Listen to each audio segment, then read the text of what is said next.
What does quarterback look like for Utah heading into 2025 in a very quarterback deep league?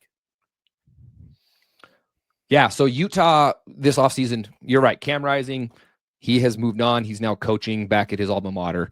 To ask any Utah fan, we've got very fond memories of Cam. He led us to, 2 Pac-12 championship games. But moving forward, our new quarterback going into this season is a kid named Devon Dampier. And he is a transfer quarterback that came out of New Mexico. And we actually brought his offensive coordinator, Jason Beck, along with him. True dual threat quarterback, can throw the ball, unbelievable athlete, crazy with his legs. He played at New Mexico, so the talent around him was relatively limited. But with that talent, he still put up pretty decent numbers. I actually read a stat that there's only a handful of quarterbacks that have ever thrown for 2,500 yards and ran for 1,000 yards in the same season. Devon Dampier is on that list, along with guys like Johnny Manziel, Lamar Jackson. I mean, big time. I think Jalen Hurts is on that list. So the talent is there. Anytime you bring in a new system, who knows what that's going to look like? But the fact that he is coming in with his offensive coordinator, he already knows this system from New Mexico. That brings me a lot of hope. And from the limited amount of practices and spring ball that I've seen, I'm pretty optimistic and high on this kid. He looks really good. Bryn? Well, yeah, no, not much else to say because, it's an interesting year to be going into where truly we have no idea what our offense is going to look like. New quarterback, new offensive coordinator, basically every running back is new as well. We have some returning receivers, but again, how do you know what it's going to look like when you have that entirely new system? And at least from what we've seen and maybe read about, I do think it's going to look completely different than what Utah's offense has looked like in the past. Our offensive coordinator from the last few years, he left mid-season last year. And so now that system that Utah's been doing for years is going to be completely retooled, look brand new. So it's a strange feeling to go into this season with really, I have no idea what to expect from it. It's exciting, but it's hard when people ask us, well, what's the offense going to look like? It's like, I have no idea. Well, I will say this, though. I mean, hey, this is a very pro lineman show, pro offensive line show. I was looking for my hat that says lineman. I don't know where I put it. But y'all have a very experienced offensive line coming back.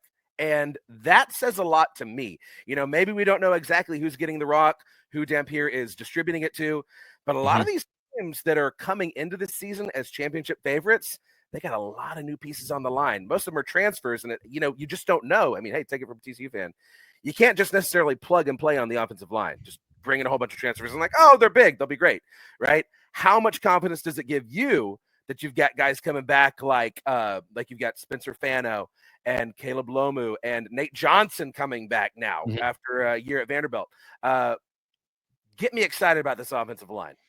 The thing is football fans know that football is one of the trenches, offensive line, defensive line. Utah is known for their defense and specifically the defensive line, right? They put guys in the NFL year after year. That is where they are the strongest. And they just, they don't rebuild. They just plug new dudes in and they go in there and create, havoc.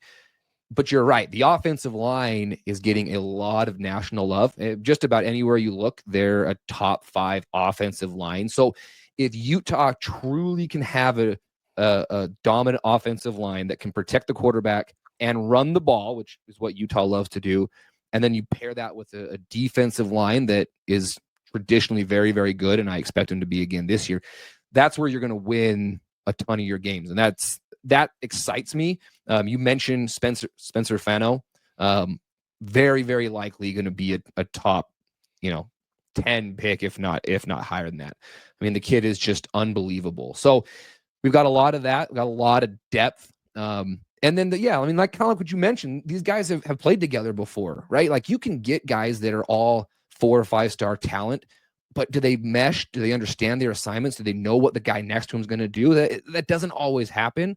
The fact that these guys have been together for a while, I think that speaks volumes. I saw a list that had Utah the number 2 offensive line in the entire country behind Alabama. I mean, that's huge praise, which is not something that we're necessarily used to on that side of the football. So I'm really excited about that specific position group. Other position groups gave me a little bit of hesitation, maybe, but offensive line, that's not one of them.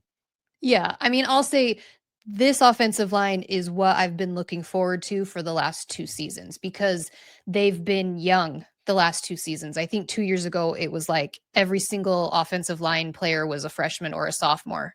And so this year is kind of what you're building towards, right? And you want them to have played together for a few years. They're now juniors, seniors, some of them are sophomores, but still like the experience is there. And so, yeah, I'm really looking forward to see how they're going to be able to play together. Yeah, well, hey, Clint Moses, our resident Oregon State fan, he asked a great question. He says, like Wisconsin not running the ball, will the Ute fan base be happy not seeing power running? Wisconsin, another multi-time Rose Bowl participant, by the way. So, yeah, what do y'all think about Clint's question here? I would be fine if we didn't have a, I formation, or if it's 3rd and 8 and we just run the ball at the middle. I'd be fine if I never saw that again in Utah.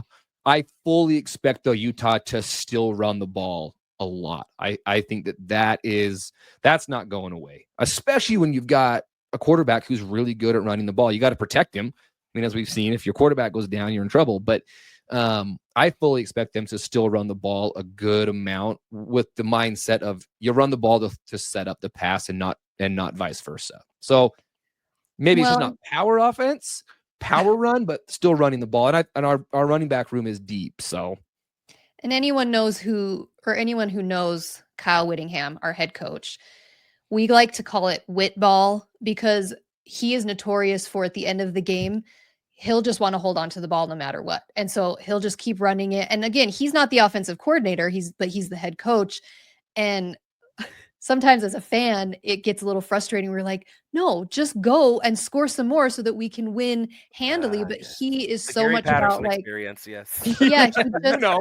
He knows about time of possession and how important that is. So in his mind, it's just no, as long as we have the ball, that means they don't, and they can't score. So yeah, we're still going to be running the ball plenty, I'm sure, but I think it is going to look different. And I would like to see a little more pass heavy, maybe just a little bit more than we've been in the past. Well, you'll have an athlete to do it. And Clint also says that the offer is still out there for the Utes to become the Pac's 8th team. He also called you Ute Patooties.